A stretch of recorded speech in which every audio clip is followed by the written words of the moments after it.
Hey friends, Josh here, founder of HR University, and in this video we're going to look at the difference between inclusion and diversity. People often use these two words interchangeably, but they are vastly different.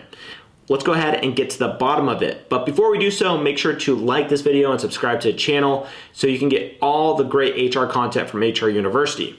So let's go ahead and begin.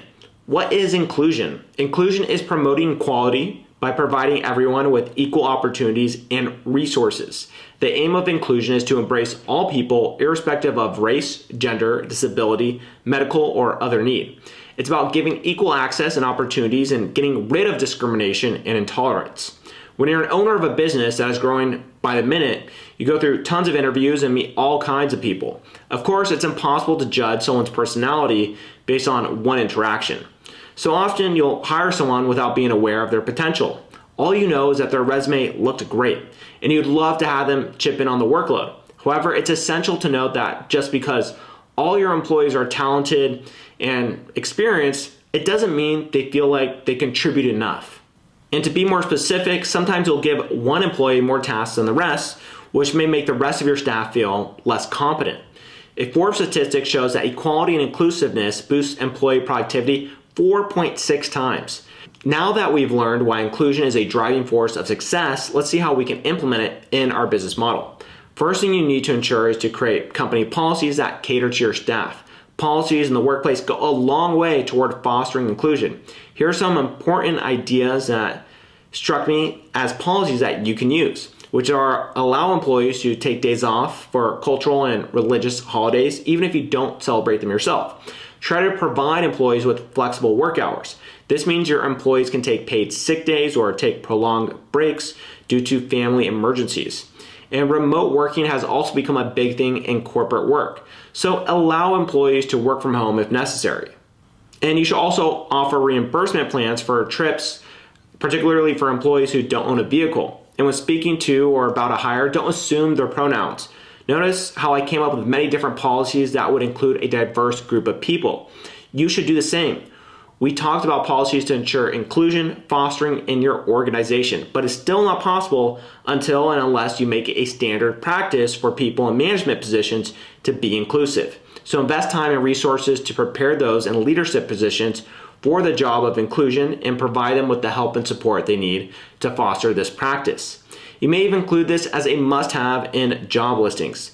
Most of all, be empathetic. Sometimes an employee will come to you to get some things off their chest. Whether they're complaining about not contributing enough, or maybe they feel they don't get a sizable salary for the work that they contribute to the company. You should always hear them out regardless. You don't have to agree, but it's important to step in, listen, and observe. And maybe you can't afford a salary increase for them now, but the reassurance you'll give your employee by pointing out how valuable they are to the company and just listening to them is often priceless. Before you start rearranging things, you must measure inclusion in your company. And determining this is more difficult than determining how diverse your workplace is. After all, diversity is visual, but inclusion is a feeling. There are two foundations of inclusion. You have safety and belonging. Safety means everyone can show up as their authentic self without fear of speaking up, making suggestions, or making mistakes. Your employees don't feel threatened by you or run the risk of getting fired when discussing work-related matters with you.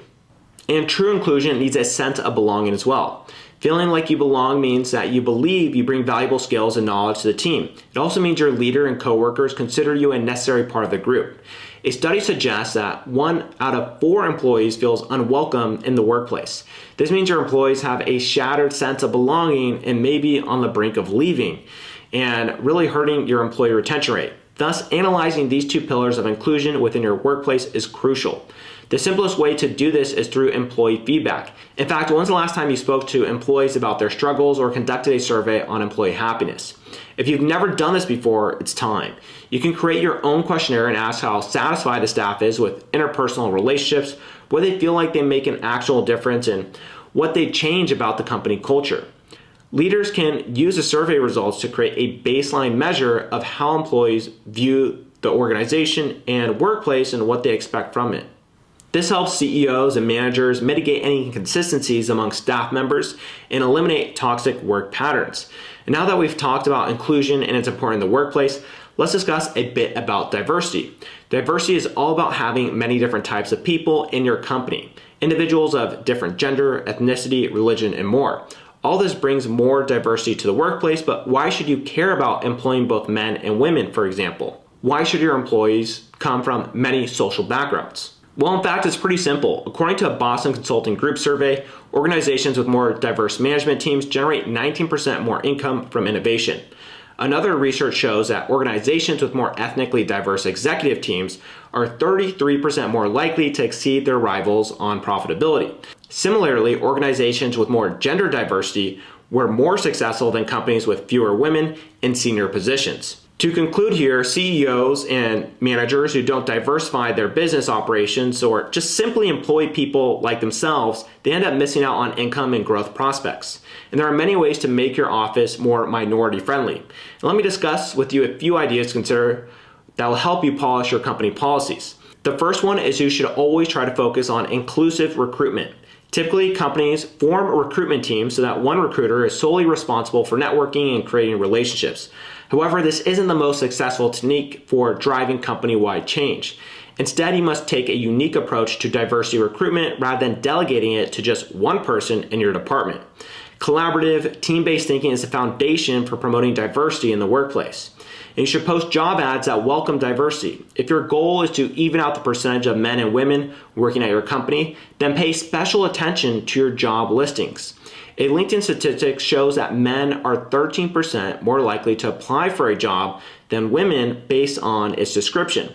For example, when a woman reads an ad, she'll often encounter words like strong, dominant, and competitive. And while women can be all these things, these terms may still suggest that softness and vulnerability are wanted at the job. Instead, offer more gender-neutral terms like excellent, results-oriented, and skilled.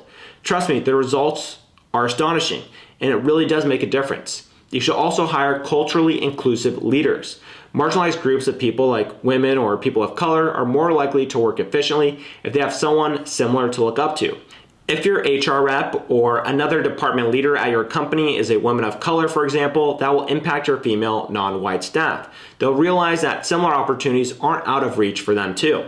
And this will only lead to better productivity and more profit down the line. So yes, promote people regardless of their race, gender, or sexual orientation. And there we have it. In this video, we cover the differences between diversity and inclusion. If you enjoyed it, make sure to like this video and subscribe to our channel. And I'll go ahead and see you on some of our following videos.